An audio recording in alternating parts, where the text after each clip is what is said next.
Hey everybody, Captain B-Nard back here with another Wi-Fi battle. Today we have a battle against Kadri, and as you can see he has a very strong and well-balanced team there, so it's definitely going to be a tough challenge for me, and we're going to get right into it.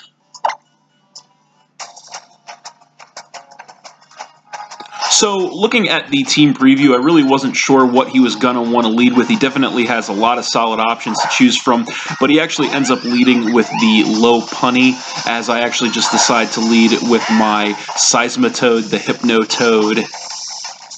So, of course, turn one, he is going to go straight for the Mega Evolution into Mega Low Punny.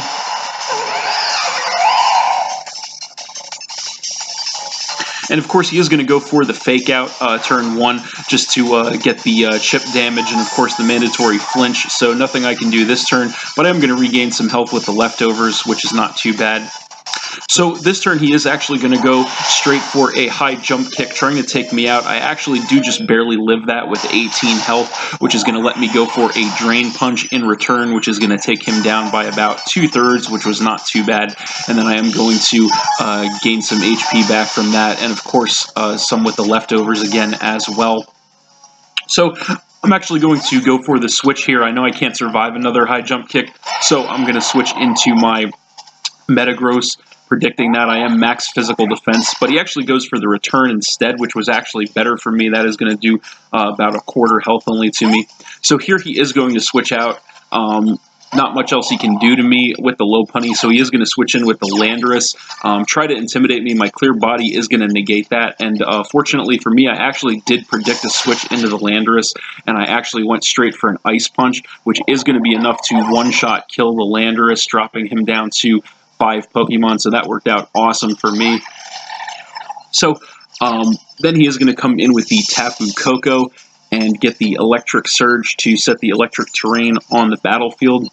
And here I'm just going to go for a switch. As I mentioned, my Metagross is my physical defense wall, and I don't want to take a hit from this thing, so I'm going to switch back into my Seismitoad as he does go for the Thunderbolt, which is not going to do anything to me, of course, and then I'm going to regain some health with the leftovers. So this turn he is going to go straight for a Dazzling Gleam. Luckily for me, I do survive that with 18 health yet again, so that is going to allow me to go for an Earthquake in return. And that is actually going to be enough to one-shot kill the Tapu Koko, dropping him down to 4 Pokemon. And then I am going to regain even more health with the leftovers. So then he is going to come back in with Low Punny. And at this point, I figure there's no reason to try and switch with how weakened my Seismitoad is. I am just going to stay in and let him take me out with a return there. That is going to knock me down to 5 Pokemon, but no big deal. I am going to switch back in with my Metagross here.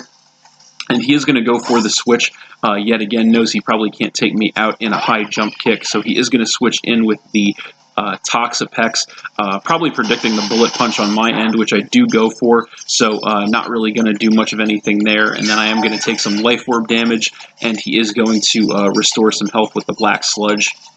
So here I am actually going to switch out. I do have moves that can handle this thing, but I kind of want to conserve my Metagross for right now, so I'm going to switch into my Sylveon as he actually goes for the knockoff, which is not going to do much of any damage, but it is going to get rid of my Assault Vest, unfortunately. He is going to regain the rest of his health with the Black Sludge, and that is it for the electric terrain. So here I am just going to go straight for a Psyshock, trying to get as much damage as I can. Unfortunately, that does a little less than half, which was not too bad, but still not great, as he is going to go for the Toxic in return and land that to badly poison me. So he is going to regain more health with the Black Sludge, and I am going to take some damage from the poison. So here he is going to go for the switch, doesn't want to take another attack from the Sylveon, so he is going to come in with the Magearna, as I actually was hoping he would stay in there and just go for another Psyshock, so not going to do much of anything there. I even got the crit on him, so then I'm going to take some more damage from the poison. So here, he actually does outspeed me.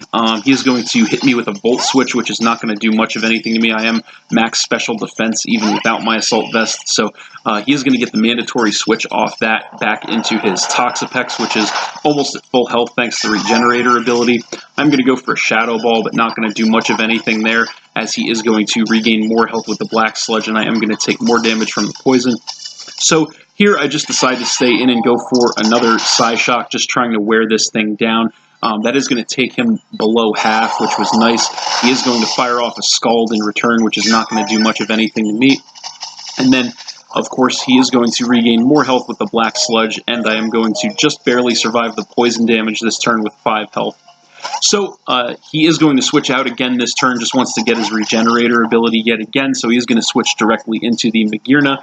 I just decided to go for a Shadow Ball here just to get some damage on whatever he decided to leave in, so that's not going to do too much, and unfortunately the poison damage is going to finish me off this turn, which is actually going to drop me down to 4 Pokemon and trigger his Soul Heart ability, giving him a special attack increase. So here I am going to come in with my Rotom Heat Form, and I am going to go for a Thunderbolt here, actually predicting a switch on his side, thinking that he would predict an Overheat on my side, but he does stay in, he does take that pretty well, and then he does go for the Volt Switch in turn, which is not going to do much to me, but he is going to get the mandatory switch directly into the Tapu Lele, and of course that is going to activate the Psychic Surge to set the Psychic Terrain on the battlefield. So he is going to go straight for a Psychic here. It is powered up by the Terrain. Luckily for me, I am max HP on this Rotom, so I am going to survive that with 14 health, and that is in turn going to allow me to bust out my Z move here, which is the Fire Z move, the Inferno Overdrive. So I just went for this because I knew it would be a pretty much guaranteed kill on anything he decided to leave in here, so that is going to be enough to one-shot kill the Tapu Lele, dropping him down to 3 Pokemon. So then he is going to come back in with Lopunny, and he is going to outspeed me here. He's just going to go for the return, which is obviously going to be more than enough to finish my Rotom off, dropping me down to 3 Pokemon as well. So then I am going to come back in with my Metagross, and yet again, he is going to switch out here, doesn't want to take an attack, doesn't really have any good moves for me, so he is going to switch back into the Toxapex yet again. This time I do predict that switch, and I am going to go for the Earthquake straight away this time, and that is going to be enough to take out the Toxapex, dropping him down to just 2 Pokemon, and I am going to take more damage from the Life Orb. So then he is going to come back in with the Lopunny, and he is going to outspeed me here, of course. He is going to go for the high jump kick, and that is unfortunately going to be enough to finish off my Metagross, dropping me down to just 2 Pokemon, and that's going to be it for the Psychic Terrain. So at this point, I am going to come in with my Zoroark. Since the last Pokemon in my party is knocked out, I don't have the Illusion ability up. So he is just going to hit me up with a high jump kick straight away. Luckily for me, I am going to survive that because of my Sash, and I am going to fire off an extra Sensory in return, which is going to be more than enough to finish off the Lopunny finally, dropping him down to just 1 Pokemon. So finally, he is going to come back in with the Magearna, and I am going to outspeed this thing. I'm going to hit it up with a Flamethrower to get as much damage as I can. Unfortunately, he is going to survive that with about 1/4 of his health and go for a Volt Switch, which is going to be obviously more than enough to finish off my Zoroark, dropping me to just 1 Pokemon and activating his Soul Heart ability to give him a special attack increase. But that's no big deal. I am just going to come back in with my Pinsir, my last Pokemon. I am Choice Scarf, so I know I'm going to outspeed, so I am just going to hit him up with the Earthquake, and that is going to be more than enough to finish off the Magearna, and that is game. So I won this one 1-0 against Kadri, but it was a very good game, very close. Thanks for watching again, everybody. Hope you all enjoyed. Please hit that like button, leave a comment, and or subscribe if you did enjoy, and stay tuned for more new battles in the future. So that's it, and we'll see you next time.